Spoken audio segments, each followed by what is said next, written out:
Thanks for joining. In this session, we'll be talking about diversity, equity, and inclusion efforts specific to your workforce.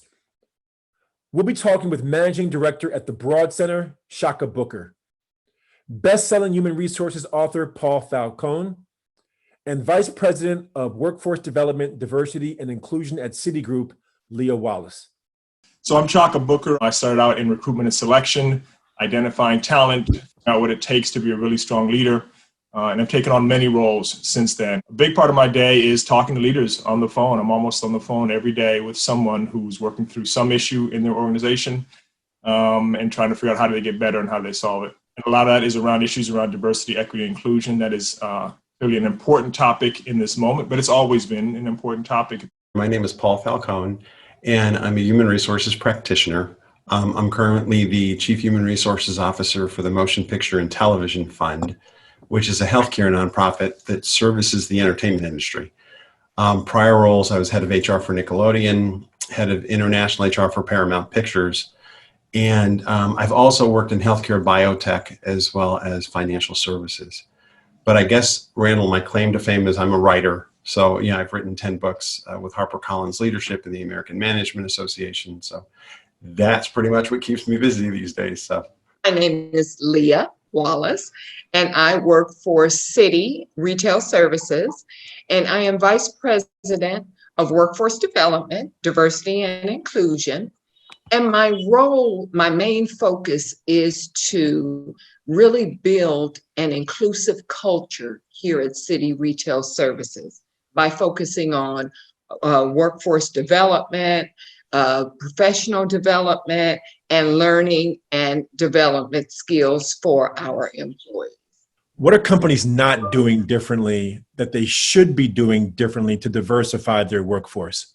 First of all, I think that companies really need to start looking in unusual places for talent, not looking at the same places. They need to get beyond the HBCUs and the Ivy League named schools. And don't get me wrong, I love my HBCUs, but by only focusing strictly on HBCUs, you run the risk of missing out on a big geography of diverse talent, because not necessarily everybody is going to an HBCU.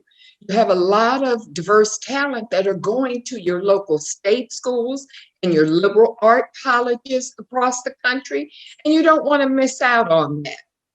And it's the same when you only focus on the Ivy League brands.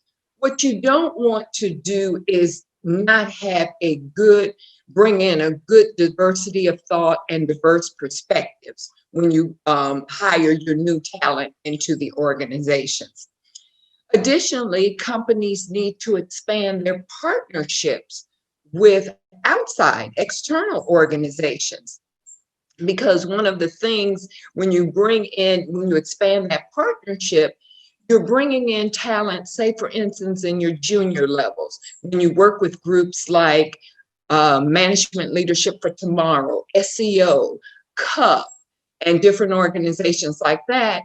Those organizations are preparing those students for the workforce, and that's very important. Same thing, we should develop partnerships with college professors and educate those college professors on how to prepare those students for our workplaces. Additional organizations would be alumni associations, especially for your mid-level management and your executive positions. You want to connect with those type of organizations that focus on that career set. So like your National Black MBAs, Society for Black Engineers, your National Bar Association, those type of organizations, developing relationships with them can help you to build that diverse workforce that you're looking at. And one of the main things I'll close out with is try to not fit your hires into a mode, into a, square box. Really look, you don't want to talk about checking the box to make sure that somebody is 100% the right candidate. What you want to do is just consider potential as well as experience. In what ways can bias become an impediment to seeking talent, that is where you look, but also seeing talent who is considered qualified? On the human side, to me, it's almost like, if you remember that in like, it was 2003, I think it was University of Chicago and MIT did like this joint study on white sounding names on a resume versus diverse sounding names on a resume. And the people that had the white sounding names got like 50% more callbacks, right? Then these studies have been replicated. And that's when you talk about this idea of, the implicit bias that exists and everything else. There's also bias, though, that comes not just on the human side, but on the procedural side. And what I mean by that is there could be a sourcing bias. If you're only relying on the same job boards, you're only relying on the same social media. I only post on Indeed. I only look on LinkedIn. Those are great sources. They're the 800-pound gorillas in the room, and there's nothing wrong with that. But you have to look to the diversity, niche websites too. There's so much out there that can augment what you're doing. There's application bias. When they do these studies of who's got, what do I want to call that? The like broadband at home. And they do these studies and it's like 80% of white Americans have broadband, 65% of African Americans have broadband. But the reality becomes digital phones. Everybody's got a digital phone these days. It evens the playing field. Make your application so that people can apply digitally via their phone. You're going to open it up just from that spigot alone because it opens up the funnel. There's this idea of a qualification bias. I only hire people who go to the top 10, Ivy League schools. There's the reference bias. One of the things that you'll see is they've done these studies that say when companies write resumes on males, they tend to write about hardcore technical qualities. When they write resumes on females, those same letters focus on soft skills and focus on personal attributes. It is so funny, but as human beings, we just kind of follow the same block thinking many times. And it takes people like yourself writing the books that you're writing to kind of pop those stereotypes and say, wait a second, we need to reinvent the way we're doing these things here. And it's not that hard. It just misses awareness. And I think it misses awareness because people are so busy trying to, quote unquote, make payroll these days. And like I say, it's not just since COVID. It's, you can go back to 2008 and say it was since the mortgage crisis. Or you can go back to 2000 and you can say, oh, it's been since the dot-com crisis. The reality is we're busy and business moves very, very quickly. So how do you take a step backwards? And I'm not saying this is going to cost you any money. This is not a matter of budget. You don't need additional headcount as an employer. You just need to kind of refocus what your priorities are and set a little bit of time aside and take one of your junior associates who's, kind of has an analytical bent and set them on this. And you'll see that you can move the whole company in a whole different direction. So it's cool stuff. It is fascinating and it reveals itself very, very quickly. The reward is very quick. Once you kind of lift it up and you look under and you're like, whoa. One other thing, Randall, one of the most important things, exit interviews. Companies oftentimes don't do them.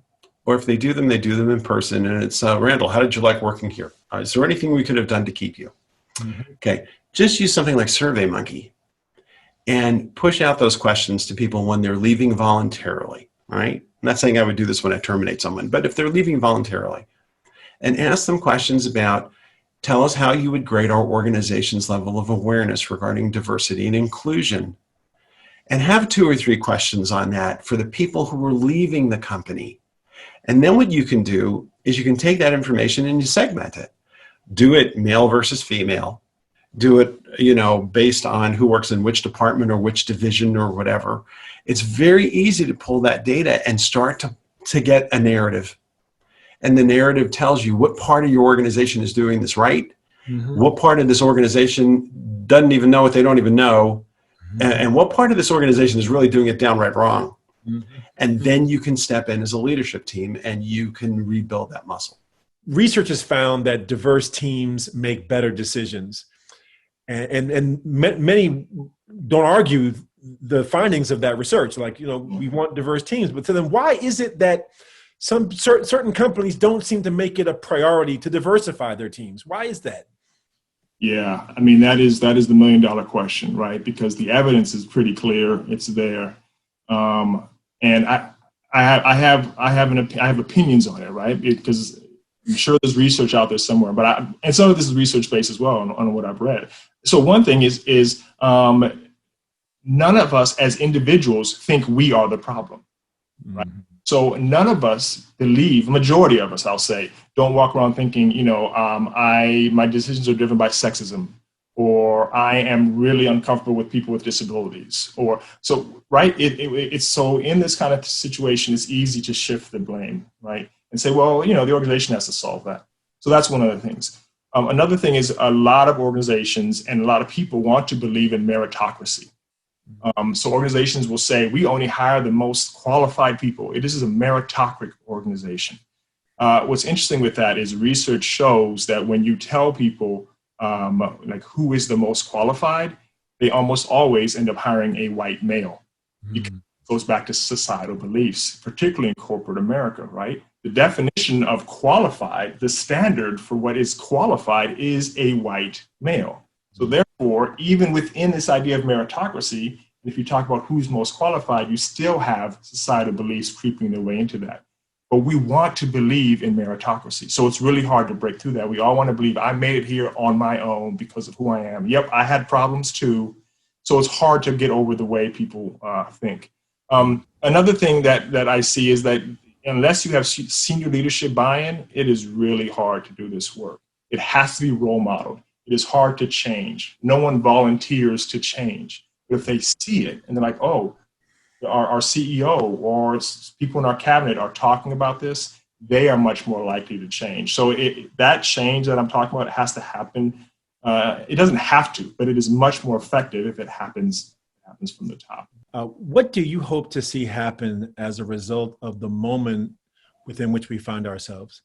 You asked very good questions. I think that there's a human solution to this, right? There's this idea of raising awareness of existing managers and leaders and how to make sure you're strengthening that sense of diversity awareness, emotional intelligence, selfless leadership. Because that's what I've always written about, this idea of selfless leadership, putting other people's needs ahead of your own and expecting them to respond in kind. That's kind of my zone. That's what I'm comfortable with because I've always practiced it and it's worked well for me. And when I teach it, I find it works well for other people too. But then you've got this analytical component, right? Where you're talking about, are you quantifying the results at each step of the process? Are you taking a look at this analytically because the low-hanging fruit is right there? Just look at your exit interviews. And if you're not doing exit interviews, do exit interviews. Do employee polls. Hold smaller subgroup meetings with your employees and ask these questions. Knowing particularly that if you hire members of the Gen Y millennials or the Gen Z, this is important to them. Sit around the table, talk about it. Let's hear where they're coming from. Let's hear what ideas they have. If you make it a priority, they'll make it a priority. Because if you don't talk about it, they're not going to talk about it because they're busy doing their jobs. But this is an imperative that you have as a manager and as a senior executive to make sure that your company remains relevant. The third part of it is we've got the artificial intelligence, which I think is going to move us forward in a lot of ways, because it's not just a matter of, well, has Paul Falcone done this before at a competitor company? And if he has, screen him in. And if he hasn't, well, sorry, look on for some other resume. With the data gathering they do from such large, diverse sources of, when you're looking at millions of resumes, they know that if you do a certain thing in a certain company, it means that you have a certain skill, and it can pull that data together for you. So it can pull candidates and put candidates in front of a hiring manager that are not necessarily an exact match in terms of title, but have the same types of abilities and skills. And a lot of times that's really what you're hiring for. Plus it can make the data invisible, where it can look at the data and not look at the schools they went to, or not look at the names, is it male or female, that the AI can fix that for you, can blind that process and make it fairer. And again, the final thing I would say, Randall, to me is I do think the solution And I don't mean to sound like every other generation before me, like, oh, listen to the old guy. The reality is the kids are going to change this. The newer generation is blind to this. The newer generation values this. The new generation wants to be a part of this. Any company that doesn't incorporate this strategy into their highest level business imperatives and priorities is really missing the boat. And they can do so at their own imperative. Well, you know the stories of everything was going digital, and Kodak kept making its, Kodachrome, whatever they do with Kodak. They always tell the story that Kodak was continuing to make film when everything else was moving digital. And Kodak, one of the biggest companies growing up for me, when it declared bankruptcy, I was like, wait, what? And the reality was, but they had never made the move to the digital revolution. And it was in front of everyone's nose. And wouldn't you think that a company like Kodak would have seen that and would have been at the forefront? And instead, they resisted that change. They didn't want to look at it. And before you know it, they had no more sales. So they had to declare bankruptcy. The reality is it's the same thing here. Demographics is destiny. This is not going anywhere. The chances are, depending on what you read, by 2030, by 2040, and definitely by 2050, what had been a white majority will become the minority. And when we talk about minorities in this country, when you take them as the whole, they are the majority. And with that change comes conflict, and we understand that. I get it. I'm not naive. But at the same time, you have to embrace the change. Your best days are always ahead of you. But you've got to stay on top of look at the nose in front of your face. Look at what the kids are telling you. Pretty soon, baby boomers are going to be outnumbered by millennials. The youngest ones only have about 10 years left until they hit retirement. And then it's all millennial, 90 million of them that are going to be becoming your managers, your directors, and your vice presidents. If you're a smart business leader, you are listening to that cohort, you are listening to that demographic. Meet their needs. It's the right thing to do. It protects you legally, but most importantly, it gives you the business development that you need because your employees can relate to your more and more diverse customer base. What do you see as the major issues and challenges that companies face in creating a diverse workforce these days? Yeah. Again, the list could be long. A couple of things I'd focus on is I think organizations, particularly in this moment, are putting out diversity statements and commitments to diversity, which I think is really important. But if we're not careful, those just live on paper. Right? We've seen many diversity statements, many mission statements, and they are on a hallway somewhere. You have to take whatever that document is and attach it to action. And every single bullet on that list, what does that actually look like in an organization? How do we live and breathe that? So that's one thing, is take your diversity statement and actually make it a living document. Here's what this looks like. Honor people who are living up to that diversity statement, during meetings or whenever, retreats, but highlight what this looks like, because again, it's a muscle. If people don't know what it looks like and they don't see it, they're not going to learn it from reading a piece of paper. So that's one thing I'd share out. The other thing is, and these are complicated ones, but setting explicit diversity goals. That's a very complicated conversation because no one wants to feel like a quota. There's feelings about affirmative action of any sort. But if you don't set a goals, we all know in this work, for anything, if you don't set a goal, the odds of you getting there are very low. So just start creating a culture where this diversity is really important. Here's why it's important. It's as important as anything else. And here are our goals. This is where senior leadership buy-in is important because people will resist that. People get a little bit uncomfortable with that. You be willing to say, we have some very specific goals. And the other thing I'd say is data. Use data. And not just on who you're recruiting, but we talked a little bit earlier about retention. Are they staying? Do they make less than others? And again, when I say they, I'm referencing whatever your definition of diversity is. So obviously, right now, race is a big topic, but there are many other definitions. Do women make less? Do people with disabilities make less or more than others? Do they take longer to get promoted? What type of work are they asked to do? Is it outward facing? Is it only inward facing? Do they interact with leadership or not?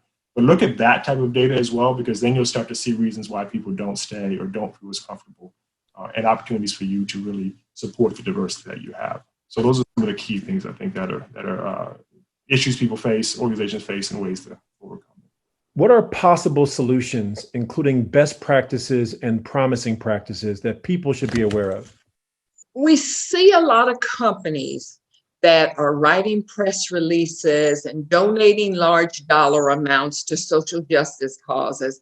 And that's all great. And I'm very, very happy for that because I think that's going to go a long, long way. However, companies need to do more to take care of their employees within their own house. They need to understand the experiences and the needs specifically of their Black employees. So I feel like companies are going to have to be and should be deliberate about examining their own organizations to uncover all those processes that are there with embedded issues of systemic racism. Once they uncover them, address the actions to eliminate it. And be sure to make sure that, cultural engagement exercises and training are incorporated into your plan. And another thing is all senior level managers down to the first level managers that manage people need to have diversity goals with metrics, just like they have P&L goals. They need to have diversity goals, and they basically need to be held accountable. All managers need to be held accountable to goals from start to finish. The recruiting, they need to have metrics around the applicants, number of applicants interviewed, number of hires, candidate slates, interview panels. Retention goes around talent movement, whether it's promotions or lateral moves, and especially for Black talent compared to their white counterparts. Mm-hmm. And lastly, onboarding success criteria. Making sure that when folks come in, they have access to leaders, mentors, advocates, special projects, and all of that will go a long way toward retention.